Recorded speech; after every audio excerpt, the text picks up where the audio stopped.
you had outlined Chris Olave's status before we started to record. Of course, he was sandwiched in the second half after turning in over a 100-yard effort. So the latest on Chris Olave. Well, Ryan Day didn't give us any kind of update, just said that they would monitor him.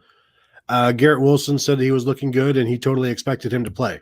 So at this point, we were told sources have indicated that he practiced a little bit yesterday in a protective jersey, so he can't be hit or anything like that. But right now, it looks like things are full go or will be full go for Chris Olave. At least they hope to. For me, it never looked like a concussion; it looked like a stinger issue to me. But I am hardly a doctor. I am only sort of a doctor.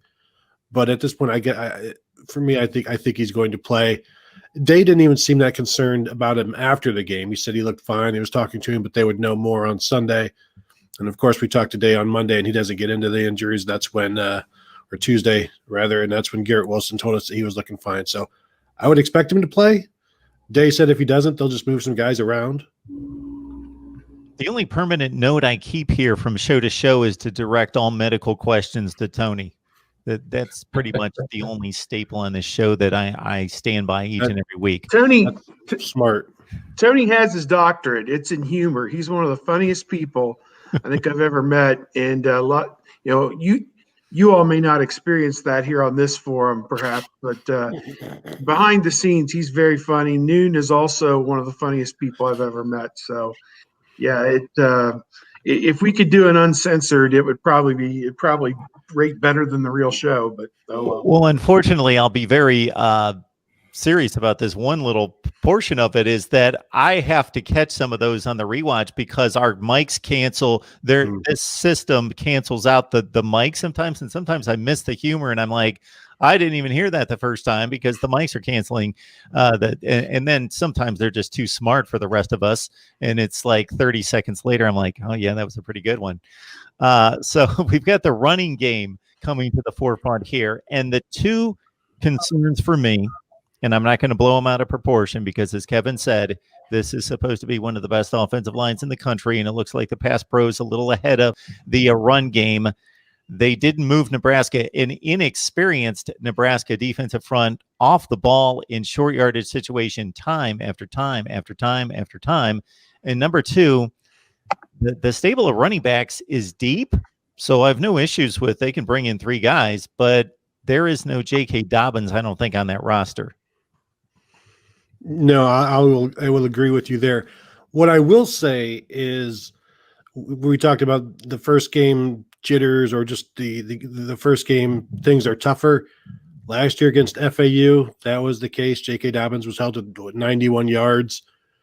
Shoot, remember in 2014, Ezekiel Elliott didn't have 100 yards until like later on, 3 or 4 or 5 games before things really started to blossom. He may have had one in there, but even Eddie George, 99 yards rushing in his first game in 1995 when he won the Heisman. There's just certain it takes a little bit of time sometimes with those first games, and I think everyone to a man is saying that's what the issues were here. However, I'll still keep going back to what I always say about Trey Sermon. Why didn't he play for Oklahoma before he was injured? Why didn't he get the ball against Texas?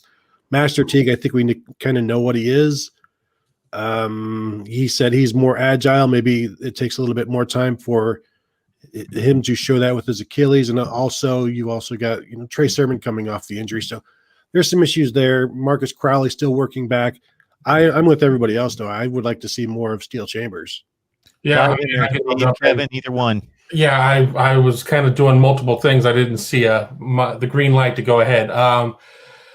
It was at some points it looked like they were running in sand a little bit. They just didn't seem like they were getting out there and firing off. They just didn't, it wasn't that I didn't see a lot of holes there. I just didn't think that the backs really we talked about getting out of practice mode or whatnot.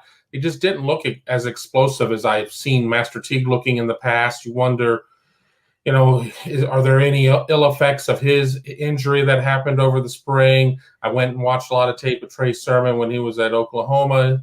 Maybe not the same back there.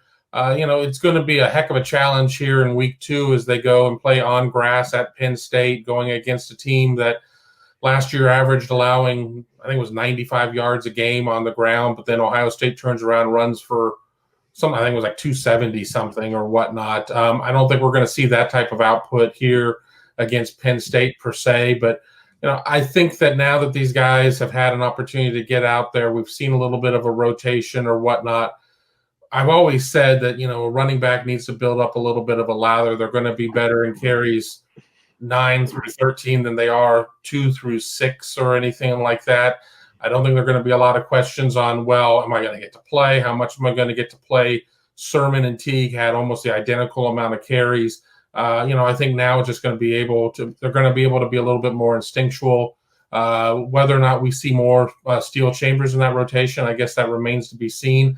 Everybody's gotten some opportunities to go with the ones, but the running game will fix itself. And, even if it doesn't necessarily take that huge step forward, let's not forget, they ran for a good amount of yards. It was just very pedestrian yards. But they've got Rutgers and Maryland, world beater Rutgers now, who's sitting 1-0 and has the chance of being 2-0 after going in a 1-0 game against, I believe it was Indiana this week.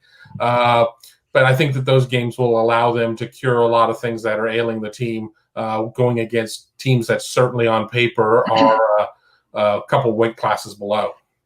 Teague to me just seems kind of stiff.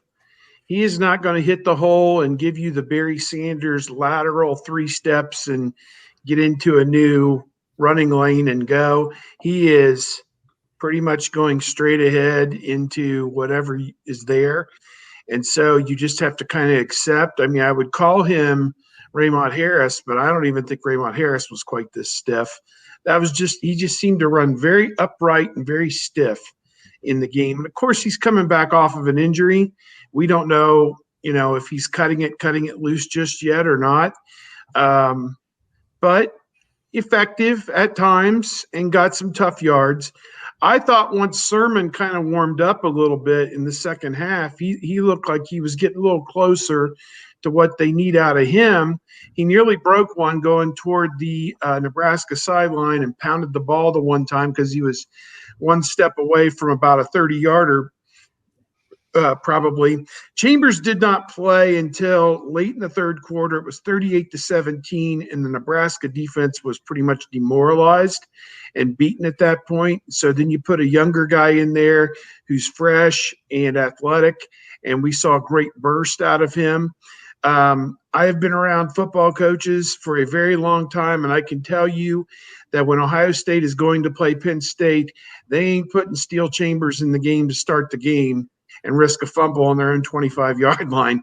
They're going with the tried and true guys who are veterans with ball security. And I'm not accusing Steel Chambers of being a fumbler. What I'm saying is you don't put a young guy in a position like that if you don't have to. I mean, a few years ago, they had to play J.K. Dobbins because they didn't have anybody else. But in this instance, you've got veterans, and that's who you will lean harder with in the first and probably second quarters of this game.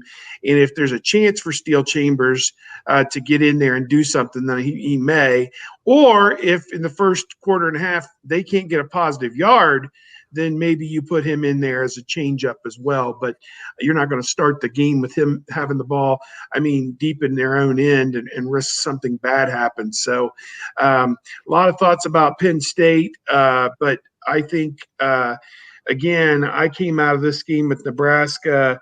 I picked it something like 45-14. I know everyone was kind of in that realm. The line to me was surprising at 26 points. But, they handled it no problem. I mean, it looked iffy in the second quarter when it was 14-all. But then you had that explosion of what would have been 24 points, like that, and the game was pretty much over. Yeah, and the coaches and the running backs have been talking about ball security big time in this game. That's been a focus. So I would expect the veterans to have the ball for most of those carries while the game is still in doubt as well. Because as Jim Tressel would say and Urban Meyer have said, if you end every drive with a kick, you're doing it right. And if they do that against Penn State, I don't see how they lose.